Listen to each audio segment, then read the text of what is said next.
I just wanted to say congrats on young Sherlock. This show is so much fun. Can you tell me a bit about what drew you to this role?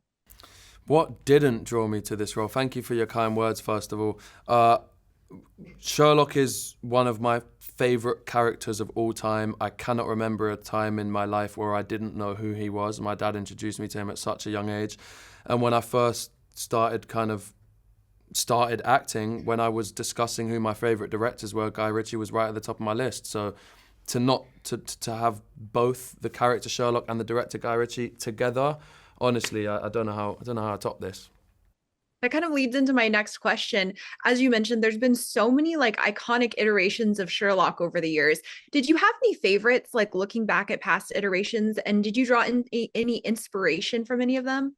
Definitely. When I close my eyes and picture Sherlock, for me, it's Benedict Cumberbatch. I just think he just did such an incredible job. I've seen that series 3 times over. The first iteration I would have seen, I think, on screen would have been Robert Downey Jr. with Guy Ritchie.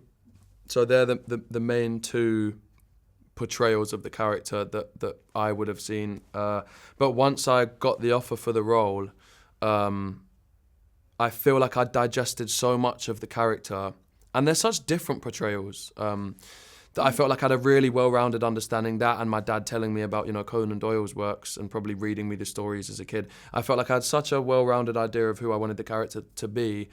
And obviously we're telling the story of young Sherlock. I thought it was really important to bring some originality to this. So it was more of a challenge to refrain from watching them again because I love them so much. And just, yeah, my preparation was kind of more directly from the script because I've digested so much of those portrayals over the years. Mhm. And an iconic duo is obviously Sherlock and Moriarty. The fundamental fault of man is to think the enemy is external, not internal. Prison is in here, not out there. Hark at you with your art of war. James Moriarty. Sherlock Holmes. Can you share for our viewers a bit about what that iteration is going to look like in young Sherlock? Yeah, so Sherlock always has Dr. Watson as his counterpart in the works of Conan Doyle. So when we're telling the story of young Sherlock, Conan Doyle's works start with Watson meeting Sherlock. So obviously that's not going to be the case when he's young. And when I first flicked through the first script, and saw that Sherlock and Moriarty were going to be friends, my gut reaction is that this must be a typo. This can't be correct because they're enemies. But it doesn't take you long, and I can speak for fans of Sherlock. They are going to love exploring the relationship between Sherlock and Moriarty, and I think you really believe that they would be friends because they're such exceptional people, even in Oxford.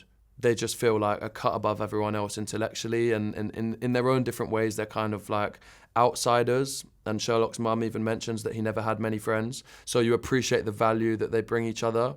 They also kind of, I guess, Sherlock introduces Moriarty to his mind palace, and I think that's something that Moriarty doesn't really, he's involved in, but doesn't really have that ability himself. But there are loads of abilities, like Moriarty actually first teaches Sherlock about is the first person to use the word deduction, and Sherlock definitely can't defend himself very well in the time where we meet him, but Moriarty can. So they make such a great team, and kind of make up for the other where the other one lacks. But I also think once you go back to the idea of them being enemies, it really enriches and adds currency and value to their rivalry, having the understanding that they were once friends, and the fact that Sherlock never shares that with Watson but keeps to himself the fact that they were once friends. It's just, yeah, I think Matthew Parker is a genius for making this our story. I think people are going to love watching Sherlock and Moriarty as friends. No. For sure. I feel like it's such like an interesting backstory that a lot of fans we haven't been able to see over the years. So I think that's like very, very interesting. Obviously, also the cast of this is so great. Can you share a bit about what it was like getting to work with Colin Firth on this? Yeah, the only problem with working with Colin Firth is that I didn't get to do it enough. I present to you my Hodge scholars. Take a good look. These students will be generals, prime ministers, leaders who will guide our world into the 20th century. Enjoy learning, Enjoy your youth. Welcome. I mean, he's just such an incredible British talent, and he's such a lovely person as well. The only other bad thing about him is that he's an Arsenal fan. He supports a football team that I like to hate. But no, he's I'm sure he obviously puts in a lot of effort, but it feels effortless the way that he delivers the lines and is just so playful with everything he does. And I think he's really well suited to this character. People are going to love watching him, and I loved working with him. Definitely. Now, fans of yours, they've been obsessed with you for years. They loved you in the After series. Looking back, do you have any favorite memories from being a part of that franchise? Yeah, favorite memories. I just feel like Any standout ones? Yeah, I just feel like in a more general sense, I always like kind of repeat this phrase with the same wording, just being eternally grateful. I'll never forget, no matter how many roles I do, that will always be my first like leading role, my first biggest role. And I just have so much appreciation for everyone involved, Josephine Langford, Anna Todd. It really allowed me to develop my acting skills, and even like on press tours like this, it was just the time where I guess I learned everything about this craft, or where I learned the most out of any project I've done. And the After fans are just so supportive. Every project I do, I can feel them, seeing them in the comments and meeting them in person, and just the support from that fan base is just, I feel kind of almost eternally in debt to them. It's I'm very, very happy and proud and grateful for the opportunity of bringing Hardin Scott to life in the After franchise, and so grateful to the fans and everyone involved. And speaking of the fans, obviously I have to ask for them, but would you ever in the future be interested in returning as Hardin one day?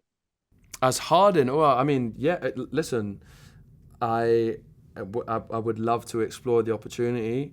In my mind, if I ever did come back, I wonder if it would be, maybe in a different capacity. I just feel like I might be too old. But listen, I'm sure Anna Todd can whip up something that makes sense.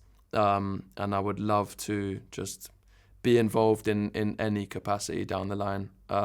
Me and Anna, obviously, still in touch. And the answer is yes. The answer is yes, very much so. Well, congrats again on this new series. I feel like Sherlock is like such an amazing role, and I'm so excited for fans to get to see this. Thank you so much. I appreciate your kind words, and as I say, we had a blast doing it, and I'm really proud of what we've all done. So I can't wait for people to see it too.